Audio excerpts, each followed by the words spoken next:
साथियों नमस्कार, मैं गौरी शंकर पांडे स्वागत करता हूं आपका अपने चैनल जीएस टिप्स में। साथियों, कोरोना संकट के कारण स्कूल कॉलेज सब कुछ बंद हो चुके हैं। आगे कब खुलेंगे ये भी कोई कहा नहीं जा सकता। लेकिन ऐसे में हमारे शिक्षक साथियों ने बच्चों को पढ़ाई से जोड़े रखने के लिए अध्यापन कार्य को ऑनलाइन और ऑफलाइन दोनों ही माध्यमों से जारी रखा है। तो साथियों, यह बात विभाग के नज़र में भी है और कहीं ना कहीं विभाग की सहमति भी है। इसलिए छत्तीसगढ़ शासन के तरफ से, शिक्षा विभाग की तरफ से अब उन बच्चों के आकलन का आदेश कहा जाए, उसको ये कह सकते हैं कि हम लोग जो भी काम कर रहे हैं स्वैच्छिक रूप से कर रहे हैं शासन के नज़र में, तो अब उसको कैसे आकलन किया जाए उसके लिए भी उन्होंने एक सलाह दिया है। और सलाह के साथ साथ हमारे शिक्षक साथियों को एक प्रशंसा पत्र भी देने का उन्होंने वादा किया है। जैसे उसमें कहा गया है कि यदि 100 या 100 से अधिक बच्चों का हम आकलन करते हैं तो हमको प्लेटिनम प्रशंसा प्रमाण पत्र मिलेगा। 75 से 100 के बीच अगर हम करते हैं तो हमको गोल्ड मिलेगा, और 50 से 75 के बीच करते हैं तो सिल्वर मिलेगा। 25 से 50 बच्चों का आकलन करते हैं तो हमें ब्रॉन्ज प्रशंसा प्रमाण पत्र मिलेगा, और यदि हम 10 से 20 बच्चों का ही कर पाते हैं तो हमको साधारण प्रशंसा पत्र प्रमाण पत्र मिलेगा। तो इस प्रकार से विभाग हमारे जो सेवा कार्य हैं, जो अध्यापन कार्य हैं, उसका भी सम्मान करना चाह रहा है। तो दोस्तों, बहुत से साथियों का मेरे पर्सनल नंबर पर या यूट्यूब के माध्यम से ही कमेंट में इस विषय पर एक वीडियो बनाने के लिए बार बार अनुरोध आ रहा था, और मैं अपने कुछ काम में फंस गया था, इसलिए मैं बहुत जल्दी वीडियो बना नहीं पा रहा था। लेकिन अब चूँकि समय आ गया है, शासन का आदेश भी आ गया है, इसलिए मैं एक वीडियो बनाने जा रहा हूं। और आप वीडियो को ध्यान से देखिएगा। वीडियो थोड़ा लंबा ज़रूर है, लेकिन शुरू से लास्ट तक देखिएगा। जो 3 वीडियो है, तीनों वीडियो को संकलित रूप से मैं इसमें बनाया हूं। पहला में आपको संदर्शिका जो है आकलन की कैसे डाउनलोड करनी है उसके बारे में मैंने बताया है। दूसरे में जिन बच्चों का आकलन करना है उन बच्चों का पंजीयन कैसे करेंगे उसको मैंने बताया है। और तीसरे में उस आकलन को कैसे करना है बहुत ही नए तरीके से मैंने आपको बताने का प्रयास किया है। साथियों, इसके साथ साथ मैं एक आग्रह भी करूंगा कि यदि आपको लगता है कि मेरे द्वारा जो वीडियो जारी किया जाता है कुछ उपयोगी होता है और आप लोगों ने अभी तक मेरे चैनल को सब्सक्राइब नहीं किया है तो कृपया उसको सब्सक्राइब कर लीजिएगा, ताकि समय समय पर आपको नोटिफिकेशन मिलता रहे। तो आइए वीडियो को शुरू करते हैं। साथियों, जैसे ही आप गूगल या क्रोम के माध्यम से cgschool.in को सर्च करेंगे, आपके मोबाइल पर इस प्रकार से एक पेज ओपन हो जाएगा। अभी आपको लॉगिन करने की भी आवश्यकता नहीं है। आप देख रहे हैं कि सबसे ऊपर मेनू, फिर उसके बगल में होम, फिर वाटर मार्क में मोबाइल नंबर और पासवर्ड लिखा हुआ है, और उसके बगल में लॉगिन लिखा है। मतलब आपको लॉगिन करने के लिए कहा जा रहा है, परंतु अभी आपको लॉगिन करने की आवश्यकता नहीं है। आप देख रहे हैं कि उसके नीचे हेल्पलाइन नंबर और उसके नीचे नीले नीले बॉक्सों में 4 प्रकार के नीले नीले बॉक्स हैं, जिसमें जो चौथे नंबर का बॉक्स है, ये देखिए मैं बड़ा करके दिखाता हूँ, जिसमें आकलन संदर्शिका लिखा हुआ है और बार बार new red green blue colour से ब्लिंक हो रहा है। तो आपको आकलन संदर्शिका को क्लिक करना है। जैसे ही आप क्लिक करेंगे आपके मोबाइल पर इस प्रकार से एक परमिशन मांगेगा कि do you want to download assessment PDF again इसलिए लिख रहा है कि मैं एक आध बार पहले भी डाउनलोड कर चुका हूं, आप में अगेन नहीं लिखेगा। यदि आपको डाउनलोड करना होगा तो आप डाउनलोड पर क्लिक करेंगे, नहीं करना होगा तो आप कैंसिल बटन या ये जो बीच में सबसे ऊपर डाउनलोड के ऊपर गुना का चिन्ह दिख रहा है उसे काट कर वापस आ सकते हैं। तो देखिए मैं डाउनलोड कर लेता हूं। जैसे ही मैं डाउनलोड को क्लिक करूंगा मेरे मोबाइल स्क्रीन पर डाउनलोड होकर के वो PDF खुल भी जाएगा, और आपके जो फाइल मैनेजर है उसमें डाउनलोड वाले में या डॉक्यूमेंट्स में वो सेव भी हो जाता है। देखिए जैसे ही मैं डाउनलोड के ऑप्शन को क्लिक करता हूँ, देखिए असेसमेंट PDF जो है खुल गया। आप इसके अक्षरों को बड़ा कर सकते हैं। तो दोस्तों, यह PDF जो है सत्र के माने जब से हम आकलन करना शुरू कर रहे हैं तब से लेकर के अंतिम आकलन तक के लिए है। आपको याद होगा कि SLA के अंतर्गत हम लोग जो आकलन करते थे उसमें एक बेस लाइन था, एक मिड लाइन था और एक एंड लाइन था। तो इस साल चूँकि कोरोना हो गया, नहीं तो ऑनलाइन वाला प्रोसेस हमको अपनाना था। तो इसमें भी जो हमको असेसमेंट करना है उन बच्चों का, तो बेसलाइन, मिड लाइन और एंड लाइन तीनों का करना है। और ये पूरा जो 45 पेज का संदर्शिका है उसके बारे में A to Z जानकारियाँ आपको दे रहा है कि बेसलाइन का सर्वे कब करना है, उसके लिए क्या क्या कौशल होंगे, मिड लाइन जब आप करेंगे तब क्या क्या कौशल होंगे, एंड लाइन जब करेंगे तब आपके पास विषय से संबंधी क्या क्या कौशल होंगे।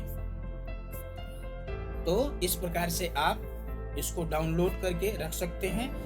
आगे के वीडियो में इनका असेसमेंट कैसे करना है मैं इतनी अच्छी तरीके से बताऊंगा कि आपको इसको संभाल कर रखने की आवश्यकता भी नहीं पड़ेगी। लेकिन उसके साथ मैं एक आग्रह करूंगा कि वीडियो को आप लोग अंत तक जरूर देखें। वीडियो थोड़ा लंबा जरूर हो गया है, लेकिन आपके एक एक प्रश्न का, जो आपके मन में जो प्रश्न उमड़ रहे होंगे उन सभी प्रश्नों का उत्तर आपको इस वीडियो में मिलेगा। तो अब हम चलते हैं, हमारा संदर्शिका डाउनलोड हो गया। अब हम चलते हैं कि कैसे उन बच्चों का असेसमेंट किया जाए। हम बैक बटन को दबा करके क्लिक करके वापस आ जाते हैं और वापस आने के बाद इसमें लॉगिन करते हैं। लॉगिन करने के बाद हमारे पास असेसमेंट करने के लिए दो रास्ते हैं। एक तो ये है कि जैसे ही हम लॉगिन करते हैं एक वेलकम पेज ओपन हो जाता है और उसके नीचे आपको 4 बॉक्स दिखाई दे रहे हैं ब्लू कलर के। आपको उस पहले बॉक्स को देखिए बड़ा करके मैं दिखाता हूँ, पढ़ई तुहर पारा के अंतर्गत गतिविधियों की एंट्री, उसको क्लिक करना है और आप इसको क्लिक करके गतिविधियों की एंट्री कर सकते हैं। दूसरा तरीका क्या है, आपको मेनू में जाना है। मेनू में जाने के बाद आप शिक्षक के कार्य में जाएंगे। शिक्षक के कार्य को जैसे ही क्लिक करेंगे आपके सामने फिर से एक नया पेज ओपन हो जाएगा और उसमें आप चौथे नंबर पर देखेंगे, पहला, दूसरा, तीसरा, चौथे, पढ़ई तुहर पारा के अंतर्गत गतिविधियों की एंट्री। आप यहां से भी डायरेक्ट एंट्री कर सकते हैं। तो इस प्रकार से आप दोनों तरीके से पढ़ई तुहर पारा के अंतर्गत गतिविधियों की एंट्री कर सकते हैं। दोस्तों मैं आपको बताऊं कि गतिविधियों की एंट्री करना और असेसमेंट करना दो अलग अलग बातें हैं। पहले हमको एंट्री करना है। एंट्री करना मतलब जिन जिन बच्चों को हम पढ़ा रहे हैं उनका हमको पंजीयन करना है, क्योंकि इसके बिना हम उनका असेसमेंट नहीं कर सकते। आपको अगर विश्वास नहीं है तो मैं आपको दिखाता हूं। उसके थोड़ा सा नीचे आ जाइए, विद्यार्थी का असेसमेंट लिखा हुआ है। आप उसको जैसे ही क्लिक करेंगे तो आपके सामने इस प्रकार का एक पेज ओपन हो जाएगा और उसमें देखिए लिखा हुआ है कि आपके द्वारा चयनित कक्षा के लिए विद्यार्थी दर्ज नहीं किया गया है, कृपया पहले विद्यार्थियों का विवरण दर्ज करें। तो इस प्रकार से हम फिर वापस आ जाएंगे और पहले हम उनका विवरण दर्ज करेंगे। तो मैंने बताया विवरण दर्ज करने के लिए दो प्रकार से हम विवरण पेज में जा सकते हैं। देखिए यहाँ से हम डायरेक्ट भी जा सकते हैं। जैसे ही हम टच करते हैं इस प्रकार का एक पेज ओपन हो जाता है हमारे सामने। ऊपर लिखा हुआ वेलकम, शिक्षक का नाम, फिर पढ़ई तुहर पारा में मेरा स्वैच्छिक योगदान, और नीचे देखिए उस शिक्षक की पूरी जानकारी लिखी हुई है। टीचर नेम लिखा है, उसका आईडी लिखा हुआ है, उसका मेल लिखा है। मेल लिखना बहुत ज़रूरी है क्योंकि आपका प्रमाण पत्र भी इसी मेल के माध्यम से आता है। और यहाँ देखिए फोटो डार्क है, शेडो टाइप का है, मतलब आपका फोटो नहीं लगा हुआ है। आप अपना फोटो यहाँ लगा सकते हैं। कैसे लगाएंगे, यहाँ आप अपना फोटो डालें या बदलें लिखा हुआ है, इसको क्लिक करके गैलरी में जा करके जो भी फोटो है उसको यहाँ डाल देंगे और देखेंगे कि शायद इसमें 500 KB तक का फोटो मांगता है, या जो भी निर्देश देगा उस हिसाब से आप फोटो को यहाँ पेस्ट करते हैं। इसके लिए पहले मैं वीडियो बना चुका हूँ, उसका लिंक डिस्क्रिप्शन बॉक्स में डाला हुआ है। अब हम आते हैं विद्यार्थियों का पंजीयन करने में। तो आप एक नंबर पर देखिए, इसमें पढ़ई तुहर पारा, कितने गाँव में आप पढ़ाने गए हैं संख्या प्रविष्ट कीजिए, एक लिखा हुआ है। गाँव का नाम, जहाँ पढ़ाने जाते हैं गाँव का नाम भी लिखा हुआ है। ये जब हम लोग प्रशस्ति पत्र डाउनलोड कर रहे थे उस समय जो जानकारियां हमने भर रखी थी वही जानकारियां यहाँ भरी हुई आपको दिखाई दे रही हैं। उसके बाद आपको एक टेबल दिखाई दे रहा है जिसमें 3 कॉलम बने हुए हैं, स्कूल, छात्र और छात्रा, और सब में 0-0 लिखा है। स्कूल के नीचे प्राथमिक, उच्च प्राथमिक यानी मिडिल, हाई और हायर सेकेंडरी स्कूल लिखा है। बहुत सारे जो हाई स्कूल हायर सेकेंडरी के शिक्षक होते हैं उनके दिमाग में ये होता है कि नहीं, ये हमारे लिए नहीं है, केवल प्राथमिक और मिडिल के लिए है। लेकिन यह असेसमेंट सबके लिए है, क्योंकि कोरोना संकट के समय में सभी स्कूलें, पहली के स्कूल बंद है तो 12वीं के भी बंद है। तो हमको विद्यार्थियों का पंजीयन कैसे करना है इस विषय पर हम आते हैं। देखिए जहाँ लिखे हैं गाँव का नाम, जहाँ पढ़ाने जाते हैं उसके ठीक नीचे छात्र के ऊपर विद्यार्थी का विवरण दर्ज करें ऐसा लिखा हुआ है, आपको उसे क्लिक करना है। जैसे ही आप क्लिक करेंगे एक नया पेज ओपन हो जाएगा आपके सामने और उसमें गांव का नाम, कक्षा, विद्यार्थी का नाम, विद्यार्थी की आईडी डालने के बाद उसके जस्ट नीचे लिखा हुआ है विद्यार्थी खोजें या नया विद्यार्थी जोड़ें। तो हम गांव का नाम, कक्षा भी चयन कर लेते हैं, विद्यार्थी का नाम भी चयन कर लेते हैं और यदि हमको विद्यार्थी की आईडी पता है तो हम उसको भी लिख लेते हैं। उसके बाद हम विद्यार्थी खोजें के ऑप्शन को क्लिक करते हैं, लेकिन ऐसा बहुत कम होता है कि वो उन विद्यार्थियों को सर्च करके बताता है, इसलिए इससे ज़्यादा झंझट में नहीं पड़ना है।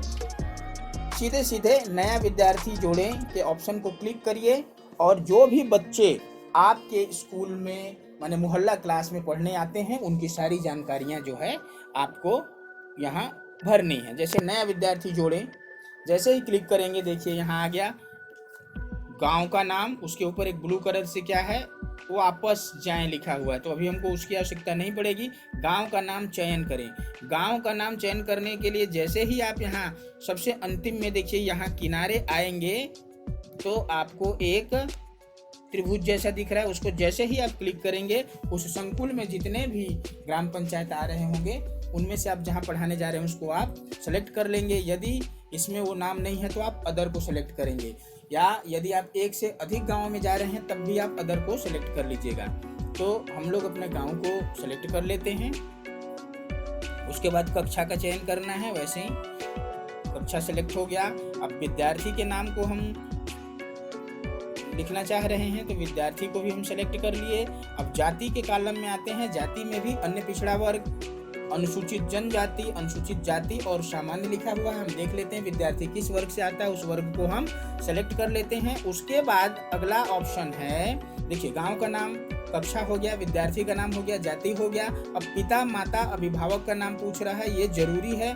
आप अगर सोचेंगे कि हम कोई भी कॉलम को बिना भरे आ जाएं तो संभव नहीं है। देखिए राजेंद्र सोनी उसके पिताजी का नाम है, हमने राजेंद्र सोनी लिख दिया। कोशिश करेंगे कि बच्चे का नाम अंग्रेजी में लिख रहे हैं तो उसके पिता का भी नाम अंग्रेजी में लिखें, माने हर चीज जो है हम एक ही भाषा में लिखें। देखिए इसको मैं इंग्लिश में ही लिख देता हूँ, पहले हिंदी में लिख दिया था।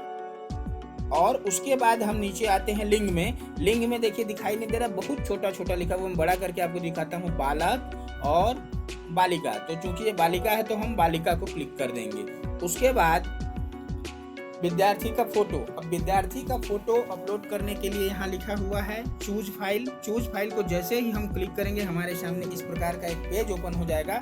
पहला ऑप्शन है कैप्चर इमेज का, यानी आप उसी समय फोटो खींच करके यहाँ डाल सकते हैं। लेकिन ऐसे फोटो में जो केबी है, जो कि 50 केबी से ज़्यादा का फोटो नहीं होना चाहिए, ये सही नहीं मिल पाता है। ज़्यादा का 5-4 MB का हो जाता है अच्छे मोबाइल से खींचने के बाद। तो हमको सबसे अंतिम में जो फाइल लिखा है उसको क्लिक करना चाहिए। इसको क्लिक करने के बाद देखिए सबसे ऊपर जो यहाँ दाहिने तरफ सर्च और बाएं तरफ कैमरा लिखा है, उसी के और किनारे में 3 लाइन लिखा है, उसको आप क्लिक कीजिए और इसमें से गैलरी को चुन लीजिए ऊपर नीचे करके। गैलरी को जैसे ही सेलेक्ट करेंगे तो आपको पता होना चाहिए कि यहाँ फोटो और इधर एल्बम लिखा हुआ है कि वो फोटो आपके किस फोल्डर में है। तो वो फोटो मेरे रिसेंट के फोल्डर में है, मैंने रखा है हुआ है। तो ये फोटो को मैं क्लिक कर लेता हूँ और देखिए ये फोटो यहाँ आ गया। उसके बाद सुरक्षित करें को मैं क्लिक कर दूंगा। देखिए अगर बच्चों का फोटो उस समय नहीं है तो ये नहीं सोचना है कि फोटो नहीं है तो सेव नहीं होगा। बिना फोटो के सेव हो सकता है, लेकिन जो ऊपर लिंग, पिता माता का नाम, जाति, विद्यार्थी का नाम, कक्षा और गांव का नाम है, इसके अभाव में आपकी जानकारी सुरक्षित नहीं होगी। देखिए मैं पिता के नाम को मिटा करके और आपको सेव करके दिखाता हूँ। जैसे ही मैं सुरक्षित करें के बटन को दबाता हूँ, यहाँ साफ लिख दे रहा है कि पिता माता अभिभावक का नाम दर्ज करें। मतलब हमको जो भी ऊपर जानकारियाँ पूछी जा रही हैं वो मैंडेटरी हैं, मतलब आपको लिखना ही पड़ेगा, तभी जा करके बच्चे की जानकारी अच्छे से सेव हो पाएगी। देखिए लिख दिया। सुरक्षित करें के बटन को जैसे ही क्लिक करूंगा सफलतापूर्वक सुरक्षित किया गया। ओके बटन को अपन क्लिक करते हैं। अब हम यहाँ वापस जाएं पर क्लिक करते हैं। जैसे ही वापस जाएं पर क्लिक करेंगे इस प्रकार का एक आएगा। फिर एक बार टैप, माने हम 2 बार टैप करेंगे, लगातार 2 बार भी कर सकते हैं, बारी बारी से भी कर सकते हैं। तो देखिए इस प्रकार का पेज आ गया। फिर से वही पुराना पेज, विद्यार्थी खोजें और नया विद्यार्थी जोड़ें का, और उसके नीचे एक ग्रीन कलर में आपको एक दिख रहा है क्रमांक, गांव का नाम, विद्यार्थी का नाम, विद्यार्थी की आईडी, माता पिता अभिभावक का नाम, लिंग, कक्षा। उसके नीचे उस बच्चे का नाम लिखा हुआ है जिसको कि हमने अभी ऐड किया, प्रियंका सोनी को। और ये देखिए संशोधन और हटाएं का भी, अगर हमने कुछ गलती कर दी है तो हम उसको संशोधित भी कर सकते हैं, और यदि गलती से ये बच्चा यहाँ पंजीकृत हो गया है तो हम उसको हटाएं बटन को क्लिक करके हटा भी सकते हैं, मतलब डिलीट कर सकते हैं। तो अब हमको क्या करना है, बच्चे का तो नाम जुड़ गया। इसी प्रकार से एक एक करके आपके मोहल्ले क्लास में पढ़ाई टू हर पारा के अंतर्गत जो आप पारे मोहल्ले में जाकर पढ़ा रहे हैं, जितने भी बच्चे आते हैं सबको आपको पंजीकृत कर लेना है। अभी हर एक के नीचे एक नाम लिखा है, जैसे जैसे पंजीकृत करते जाएंगे कई नाम आपको दिखाई देने लगेंगे। अब आपको क्या करना है, अब इनका असेसमेंट करना है। इसके लिए आपको बैक में आ जाना है, और कभी कभी क्या होता है बैक में आने के बाद आदमी फिर पूरी तरह से बैक हो जाता है तो फिर से लॉगिन करना पड़ जाता है। तो फिर से लॉगिन भी कर सकते हैं। लॉगिन करने के बाद मेनू बटन को क्लिक कीजिए, शिक्षक के कार्य में जाइए, और उसके बाद आप 6वें नंबर पर, ऊपर से 6वें नंबर पर विद्यार्थी का असेसमेंट लिखा हुआ है, उसे क्लिक कीजिए। देखिए इस प्रकार से एक पेज ओपन हो जाएगा। आप देख रहे हैं ऊपर में कक्षा लिखा हुआ है, सभी कक्षा लिखा हुआ है। आप जिस कक्षा के भी बच्चों का पंजीयन किए होंगे, हो सकता है तीसरी, चौथी, पांचवी, हर कक्षा के बच्चे होंगे, तो आप यहाँ क्लिक करेंगे और देखिए यहाँ कक्षा चौथी लिख रहा है। चूँकि अभी तक मैंने केवल एक बच्चे का ही पंजीयन किया है इसलिए चौथी दिख रहा है। जितने बच्चों का मैं पंजीयन करूँगा यहाँ पास उनके कक्षा के हिसाब से यहाँ विवरण देना शुरू कर देगा, सभी कक्षा दर्शाना शुरू कर देगा। तो इस प्रकार से आप देखिए यहाँ असेसमेंट ग्रीन कलर से असेसमेंट कंप्लीट और रेड कलर से असेसमेंट पेंडिंग दिखाई दे रहा है। इसका मतलब ये है कि जो ये लाल रंग से लिखा हुआ है मतलब अभी इन विषयों का असेसमेंट पूरा नहीं किया गया है। अब यहाँ ध्यान दीजिए, असेसमेंट करने से पहले यहाँ देखिए विद्यार्थी का नाम लिखा हुआ है प्रियंका सोनी, कक्षा चौथी, पिता माता का नाम। तो हम जिस बच्चे का भी असेसमेंट कर रहे हैं बहुत ध्यान से ये देख लेंगे कि क्या वही नाम यहाँ लिखा हुआ है कि नहीं। कभी कभी क्या होता है कि गलती से हम दिमाग में तो हमारे प्रियंका सोनी चल रहा है और असेसमेंट हम कर देते हैं फरहत नाज का, तो ऐसा नहीं होना चाहिए। अब देखिए यहाँ अंग्रेजी, गणित, पर्यावरण और हिंदी 4 विषय लिखे हैं और उनके सामने कुछ कौशल लिखे हुए हैं लाल रंग से। जैसे अंग्रेजी में लिखा है सुनकर समझकर बोलना, पढ़कर समझना, लिखना और भाषा का सृजनात्मक प्रयोग। मतलब अंग्रेजी में 4 कौशल दिए हुए हैं और आपको इन चारों के आधार पर ही बच्चे का अंग्रेजी विषय का असेसमेंट करना है। साथियों मैं आपको एक अच्छा आसान तरीका बताता हूं, अगर आप वैसा करेंगे तो आपको असेसमेंट पूरा करने में बड़े ही आसानी से आपका असेसमेंट जो है बच्चे का कंप्लीट हो जाएगा। इसके लिए आप एक रजिस्टर बना लीजिए। रजिस्टर में 6 कॉलम बनाइए। पहले में सीरियल नंबर लिखिए, दूसरे कॉलम में पूरे परीक्षार्थियों का नाम लिख दीजिए, विद्यार्थियों का नाम जो कि आपके पढ़ई तो हर पारा में आते हैं पढ़ने के लिए, और जो उसके बाद का कॉलम है उसमें कौशल के बिंदु लिख लीजिए, पहला, दूसरा, तीसरा, चौथा। तो इस प्रकार से आप देख रहे हैं कि अंग्रेजी विषय में जो पहला कौशल है सुनकर समझकर बोलना, उसमें 4 स्माइली है और वो स्माइली का नंबर दिया हुआ है। यदि मदद की आवश्यकता है तो इसको देना है, बुनियादी समझ है माने थोड़ा बहुत जानता है तो इसको देना है, अपेक्षा के अनुरूप करता है मतलब आप जैसा चाह रहे हैं कि इतना अच्छा बच्चा कर ले वो कर ले रहा है तो इसको देना है, और बहुत ही आउटस्टैंडिंग परफॉर्मेंस है अगर उसका तो आपको इसको देना है। तो इस प्रकार से आप 4 पेज में प्रत्येक विषयवार उन बच्चों का आकलन करके लिख लीजिए कि कौन कैसा है। चारों को लिख लिए और जो बच्चा जिस लायक है उसमें आपको टिक लगा देना है। और ये सारा जब कंप्लीट हो जाएगा तो आपको एक एक बच्चे का उठाना है, जैसे जिसका जिसका पंजीयन किए होंगे। मान लीजिए प्रियंका सोनी का है।